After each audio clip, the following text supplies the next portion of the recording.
This episode of Manage Smarter is brought to you by Sales Fuel Sales Manager Training. Based on the Sales Manager's Guide to Greatness, it's a 36-lesson on-demand program to upskill your sales manager so they can execute your vision and drive consistent revenue growth. Watch a free lesson and find out more at salesfuel.com/SMT. Welcome to the Manage Smarter podcast with hosts C. Lee Smith and Audrey Strong. We're glad you're here for discussions on new ways to manage smarter, hire, develop, and retain talent, improve results, and propel team performance to new heights. This is the Manage Smarter podcast. Well, this show, in case you didn't notice, is part of the C-Suite Network, and the gentleman that we have as a guest today is also part of that, and his expertise is in peer advisory groups, and C-Suite is kind of a peer advisory group, right, Lee? Totally is. It's like, we're going to learn about peernovation, whatever the hell that means. We're going to find out. That's a term I've never heard before. Yeah. Welcome to Manage Smarter, everyone. I'm Audrey Strong, Vice President of Communications here at Sales Fuel. And I'm C. Lee Smith, the President and CEO of Sales Fuel. Welcome to you, Leo Bottary. How are you, sir? Fantastic. How are you both today? We're good. It's good to see you again, my friend. So Leo, in case you haven't met him, he's the founder and managing partner of Peernovation, LLC, and author of the new book, Peernovation, What Peer Advisory Groups Can Teach Us About Building High-Performing Teams. And his mantra is, we learn better together. The power of we begins with me. I like it. It rhymes and it's catchy, right, Leo? So let's start with that. Where'd you come up with that? You know, oftentimes things like that just emerge out of the work, right? When over and over you just see the importance of people who, when they see themselves as not there just to fill a seat, but there to make a difference. Mm-hmm. And no matter whether you're leading the team or that you're on the team, you know, oftentimes, even if we're not the leader of the team, we can be a leader in the team. You know, again, we have a role, we have a responsibility and, talents that we're bringing to any team and any organization. And I think when we own that and embrace those things, it just makes us a stronger team member. So I think realizing that it starts with me and my behavior, how I am with my other team members, how I engage with the leader of the team, whether I'm leading the team or not, is really essential. So let's start at the ground level then. For people who are, let's say, the frontline managers may not be familiar with what a peer advisory group is. Let's define that. Sure. Well, in the book too, I talk about the difference between groups and teams. A group are individuals who come together, and what they do is they work together to help each other achieve their individual goals, whatever that may happen to be for themselves or their organizations. A team typically comes together to create a shared work product or to win a national championship or win a world title or create the best advertising. You went to Rutgers. That doesn't count for you. No, not yet. Not yet is all it is. You know? And it could be not for a while, but all those things. But, I think, that, becomes an essential, part of that. So is there a certain way that groups should be organized that's a best or better practice so that peers can open up and really feel like, hey, I have something to teach you and I really want to learn this from this guy over here in a way that is most efficient? Yeah, so one of the things that started was, back in 2016, Leon Shapiro, who was the former CEO of Vistage, he and I collaborated on a book called The Power of Peers. Mm-hmm. And the reason we wrote it at the time was I had actually led a brand refresh for Vistage back in 2012, where I conducted a number of focus groups with CEOs and other business leaders. And I would ask them, what do you do to learn? What do you do to grow, bring new ideas in your organization? And they'd tell me everything from, I read books, I have a coach, I hire consultants, I go to executive development programs at Harvard and Stanford. But no one really in an unassisted way was saying, oh, I'm part of a peer group, or I would even have that as part of my consideration set.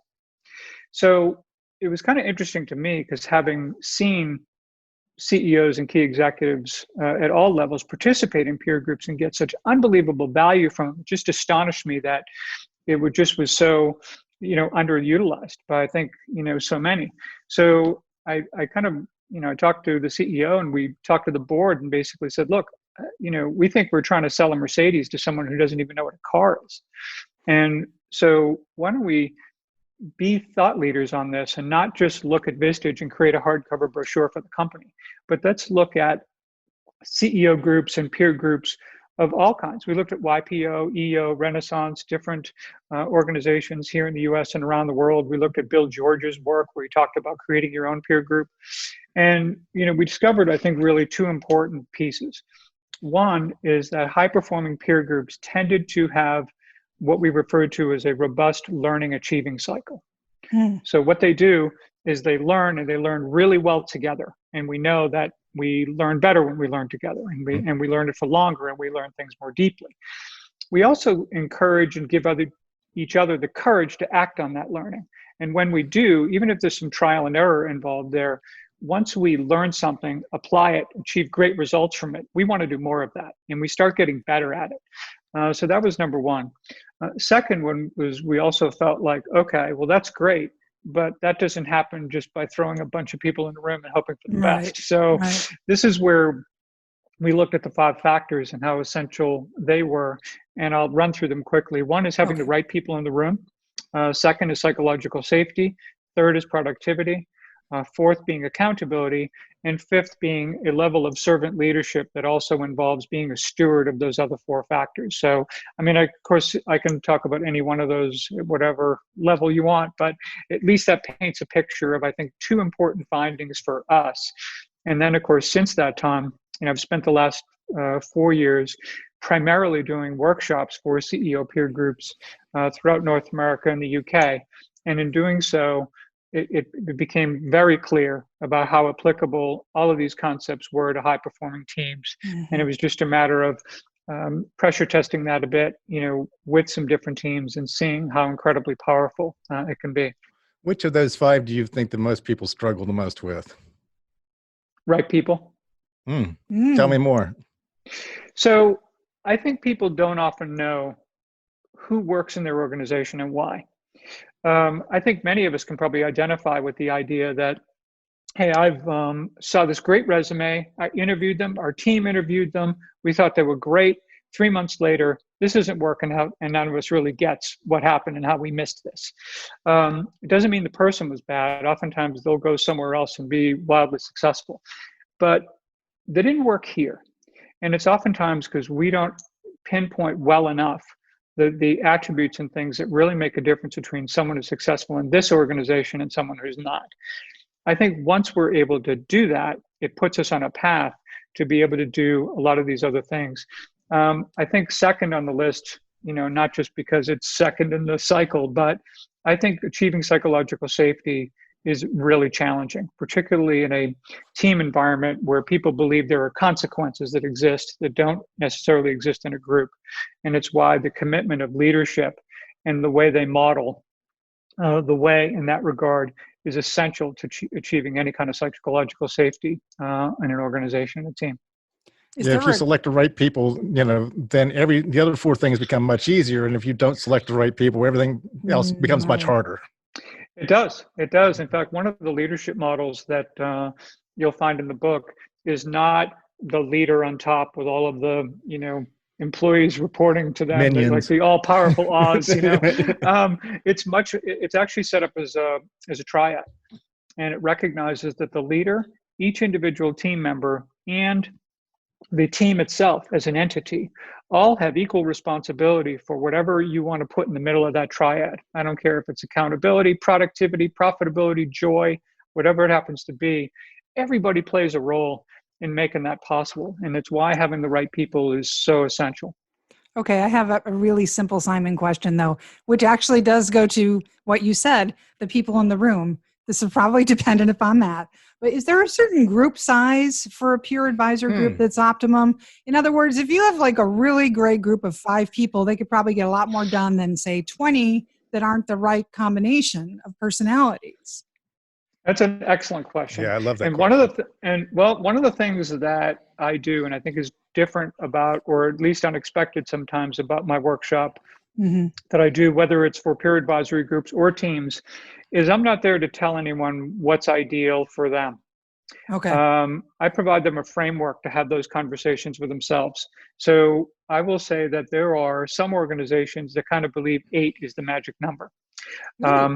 Tech Canada, for example, will tell you that 12 is where they really feel that retention gets better, the member experience gets stronger, things like that. Vistage looks at groups that are even 16 to 18. Now, the difference, of course, and like I said, it comes down to who's leading that group. What does the group want out of the experience? What does that all look like for them? And I see a lot of things really being successful and really working well. So I'm not sure there's an ideal number, but I think there is an ideal number for the group that you're in, if you know what I mean, in terms of, you know, what it's about. Yeah. Okay. So 8, everybody. Ding. Here you go. Well, that's one of them. That's one theory, you know. You said in our pre-show interview that the number one problem mistake that managers and leaders make is considering themselves apart from the team as opposed to being a part of it. You expound on that for me? Yeah. And usually when I'll say that, someone will immediately come up with an example like, oh, well, on a basketball team, you know, the coach isn't on the team, coach is on the sidelines. Well, it all depends on kind of how you look at the team, right? Because I think for the team on that floor, when it comes down to winning, the entire team, you know, involves the coach, it involves the assistants, it involves the training staff, it involves everyone. General manager in the press box. Yeah, and look at an NFL team. You know, when they win the Super Bowl, everyone gets a Super Bowl ring, not just the players, because there's that recognition of that team, and I think being part of it. And what I think it helps it on two fronts. One, you win together, you lose together, you laugh together, you mourn together, whatever that happens to be. But also, from an accountability standpoint, I think it makes it easier to establish a very positive culture of accountability when it doesn't feel like, here's the leader on one side of the desk, here's me on the other, I'm just constantly playing defense, and versus us all being literally on the same team in playing in a way where we are all personally responsible and personally accountable for the difference that we've been hired to make in this organization and on this team, and living up to that and recognizing that our personal currency in that team rests in our ability to do that really, really well. That feels really different than coming to work every day feeling like, whoa, you know, what am I going to get, you know, dinged on today? That doesn't mean that leaders can't challenge their teams. I think they should. And I think team members should challenge their leaders as well. But I think that's, but it sounds to me like fundamental difference. It's not saying that's not my job, not my job. Oh, stay in my lane. I'm siloed. Yeah. And it is a matter of recognizing too, again, you know, people are there to make a difference. So when, even if you're not the leader of the team, there are times where you're going to be asked to be a leader in the team, where your specialty, where your particular talents are called upon. And, you know, your voice needs to be heard in a way that, you know, can be really impactful for everybody. I worked for a public relations agency in Denver that had, you know, a very good sort of flat hierarchy to it, which was good because, you know, everybody was one big team. But their company culture was once a month there was a brown bag lunch, and they go, Leo, you're on deck, you're presenting, because three-quarters of the people here don't know how you do what you do, so you're going to explain it. So little simple things like that can be almost like their own little peer or team advisory groups. What other ways do you suggest that are low-hanging fruit that I could easily, for our listeners, start doing now to create that sort of community and sharing? There are companies that have book clubs, and they're really successful. It's just as simple as that, where people will get together and all of a sudden they have now the share, you know, it's very rare today, or certainly less rare today, that we have shared experiences anymore, right? It's not quite the same as it used to be. And oftentimes, even if it's an asynchronous shared experience, it's, you know, we may be reading it at different times, of course, but we can come together and help each other develop an understanding of exactly the same content by seeing it through other people's eyes. What I love about it, it isn't just that we learn content and we understand the book better at the end. I think we start appreciating each other more. We start looking at people and seeing their gifts, not just seeing, hey, this person works differently from the way I work, and I'm not sure I like that very much, and being judgmental of others. I think forums like that are simple exchange of ideas around a common topic can really help build camaraderie and mutual respect. Well, obviously it should be your book Let's start with. Yeah, let's do that. But then everybody book clubs everywhere. That's the common book. You get that book as soon as you're employed here. That's the onboarding process. That's right. Yeah, but then should it be a business book though in general, so that it's, not, a cartoon book or something? It needs to be informative to better the organization, correct? Or does it? Yeah. So you can do it a few different ways. It could very well be that, let's say your book club meets once a month, and there may be 4 books that you make part of, like, here's what we'd love for you all to read in the course of the year. The rest of it, we'd like you to select books. And again, I think when you're part of a group of people who are taking this seriously, you want to bring a book that is really, really good, because you want people to love the book that you brought. So I don't think people are going to tend to bring something that is less than. Now, it doesn't have to be a business book per se. We know that there are stories, whether it's whether they're fiction, whether nonfiction, or whatever, that may not necessarily relate to business, but have lessons for us as people and as teams, that can be really profound. So I think giving people the opportunity to select that, it also tells you a little bit about someone else in terms of the book they bring to the party, right? So I think that the more involvement in that way, the better. How do you keep a peer group from becoming a clique? It's a great question. I think, first of all, peer groups, if you're going to have a peer group inside an organization, which I would really strongly recommend, but they have to have, I think, a very specific purpose. They have to have a reason for existence. And to be honest, I've seen peer groups inside companies go badly because they didn't have that, and they start to become, bitch sessions against the senior leadership team and stuff like that. And that doesn't help anybody. That's just wrong on so many accounts. But if you're concerned about alignment around a strategic initiative, for example, a group can be really helpful. If you're concerned about trying to create a more positive culture of accountability and together, how do we go about doing that? There's a second one. Diversity and inclusion obviously becomes big. And I think fourth, when we start thinking about learning and development, it was a couple of years ago I saw this number, but it was some astronomical figure. It was like $360 billion globally being spent on learning and development. And all I can think of in my head is that that's going to be one of the worst investments, out there. And not because, I mean, it has nothing to do with it. The content is great. Trainers are great. There's all of that good stuff. It can be the best stuff out there. The problem is that there's no mechanism to be able to do anything with it. We get this fire hose of information in whatever form we may get it, whether it's, an offsite, courses, or whatever it may happen to be. And we get so quickly sucked back into our responsibilities and our jobs with no mechanism for being able to take those 1 or 2 nuggets of something that we could adopt as a part of our personal habit or part of something we can do together as a team. It tends to get lost.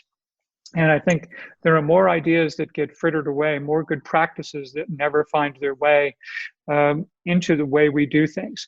And I think this is where peer groups can be incredibly powerful. So for that alone, I think to have a mechanism that allows for you to take this investment that you're already making, and to really be able to exponentially get that much more out of it, as opposed to leaving it all out on the field, I think that's huge. That's great advice. The website, leobottary.com, and I'm going to spell your last name, Leo, so that they can just type it into their browser. B as in boy, OTTARY.com, and at Leo Bottary on Twitter. And same thing on LinkedIn. So we've got about a minute left. Are you giving your workshops, virtually now in COVID-19? And if people want to reach out to you, can they engage with you? Yes, very much so. I'm doing some travel right now. In fact, I'm traveling this afternoon. Congratulations. It's fairly recent actually, but I have been doing a lot virtually. And I think, and part of that has been because teams are being challenged in very, very different ways right now. Mm-hmm. And even those teams that saw great surges in productivity, much to the surprise, quite frankly, of a lot of CEOs and team leaders out there, they also recognize that unless they pay attention, things like people getting burned out, isolated, insulated, feeling that they're obscure, feeling any lack of inspiration about what they do every day, that kind of stuff can creep into your team really fast if we're not paying attention to it. So I think a lot of those things have really become top of mind for us in our virtual sessions. Absolutely. Well, we good food for thought today. Thank you, Leo. It's a pleasure having you on the show. Thanks for having me. This has been wonderful. Thanks for listening. If you enjoyed the show, please rate and recommend on iTunes, Overcast, or wherever you get your podcasts. You can also get more great information at salesfuel.com.